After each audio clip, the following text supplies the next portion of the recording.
Engkang angka 3. Ibadah akan menjadikannya bahagia.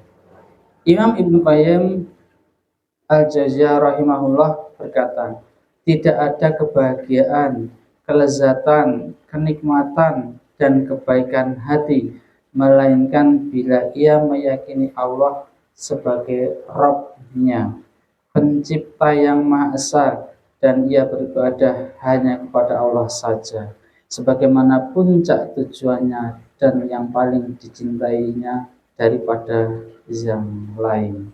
J. Bapak Ibu,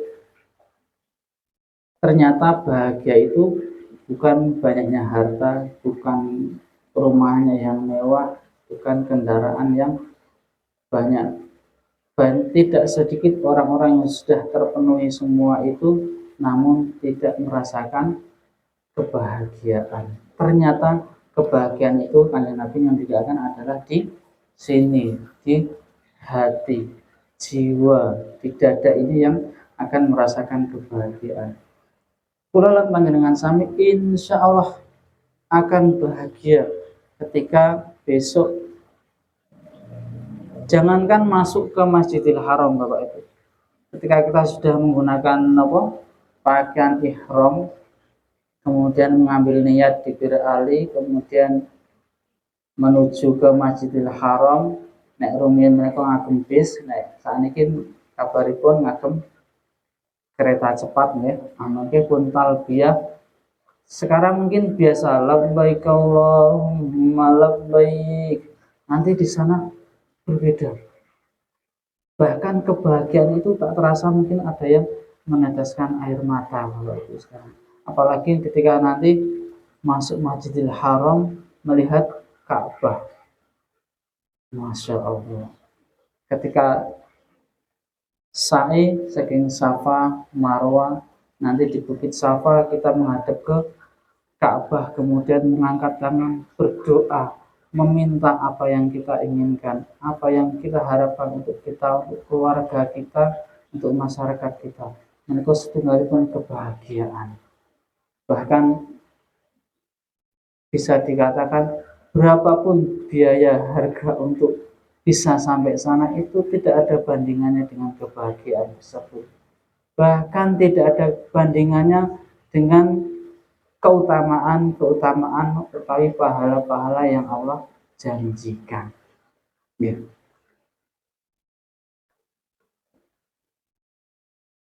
Nomor sekawan, ibadah dapat meringankan seseorang untuk melakukan berbagai kebajikan dan meninggalkan kemungkaran.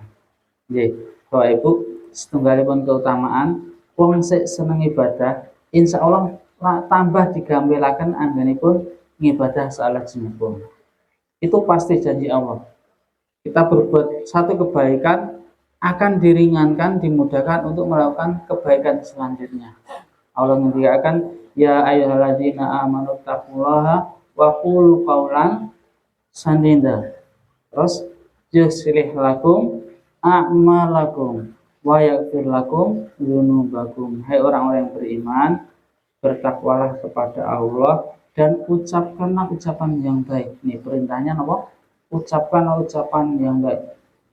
Allah mengatakan yaghfir lakum dzunubakum. Allah akan mengampuni dosa-dosa kalian. Kemudian Allah akan memperbagus amal-amalan kalian. Mungkin rampung niki benjing gantos buku insyaallah.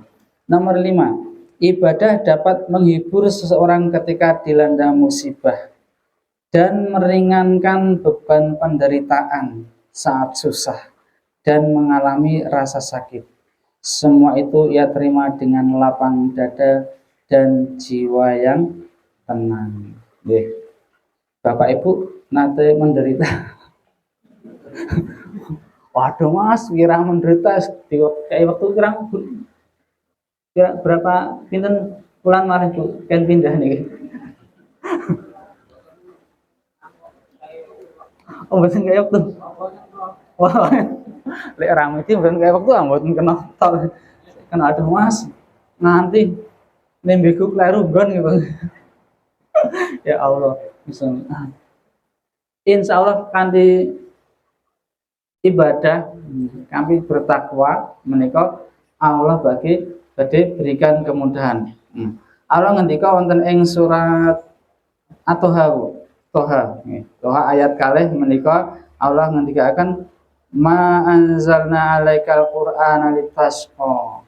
Tidaklah Allah turunkan Al-Qur'an ataupun Al-Qur'an menika mengandung perintah dan larangan ataupun sinten kemawon ingkang bertakwa. Tidaklah Allah menurunkan itu semua untuk kalian itu susah.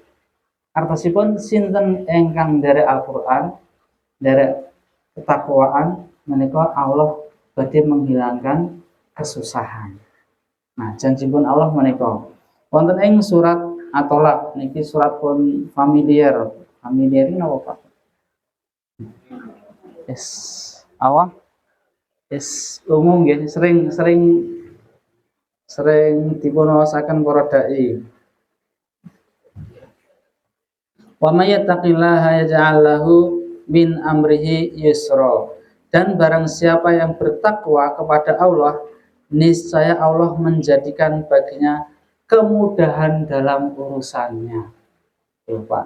Nek bertakwa, urusan-urusannya dipun gampilaken, diberikan jalan keluar.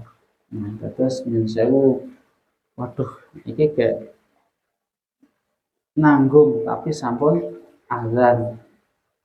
Kinten-kinten dirampungke tanggungane napa langsung mengambil air wudhu. Wah nanggung ya misalipun. Nah, wonten ing pun setunggalipun riwayat kula nyun sewu lali lupa jenengipun sahabatipun. Menika wonten seorang sahabat menika kagungan kebun kurma. Terus krungu azan, tiyangé nembe ten kebun kurma. Nah, ada ngeten sawah ngoten nggih. Adzan, bos-sikik akhirnya ketinggalan takbiratul ihram jamaah ten Masjid Nabawi. Lajeng sahabat menika menyesal. Menyesalipun caranipun apa? Wah, kebunku sudah melalaikan aku. Lajeng kebunipun dipun wakafaken ten Baitul Mal. Takut nanti kebunnya melalaikan dia ketinggalan takbiratul ihram. Niku keimanan sahabat mekaten mawon nggih. Benten nggih. Niki keimanan sahabat. Ini mboten kula ngajani engko terus sawah terus diwakafi lho, Bu.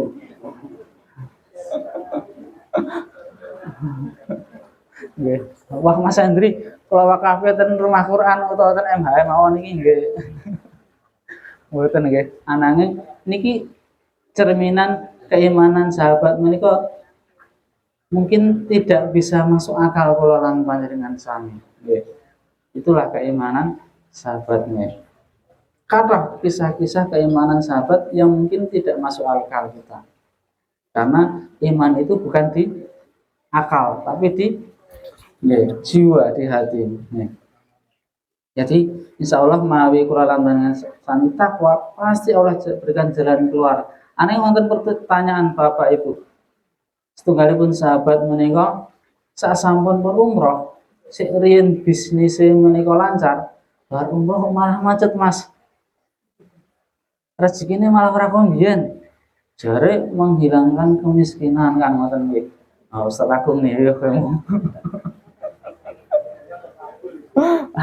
Saya terkabul. Kenapa? Nggih menika Allah bersihkan dulu rezeki-rezeki yang dulu itu haram. Gitu nggih. Seperti kalau kita sering berdoa di doa duha nggih. Biasanya ada yang menggunakan doa itu, ya Allah, jika rezekiku itu kotor maka bersihkanlah, kan gitu nggih, sucikanlah. Nah, ternyata setelah sahabat menika napa merenung, ya ternyata kemarin-kemarin tuh rezekinya ada yang kotor. Ternyata ini cara Allah membersihkan.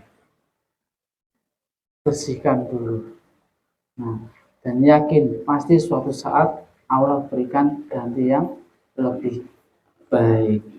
Ingkang kalih jawabanipun inggih menika wonten ing surat Al-Ankabut ayat kedua nggih. Nah niku.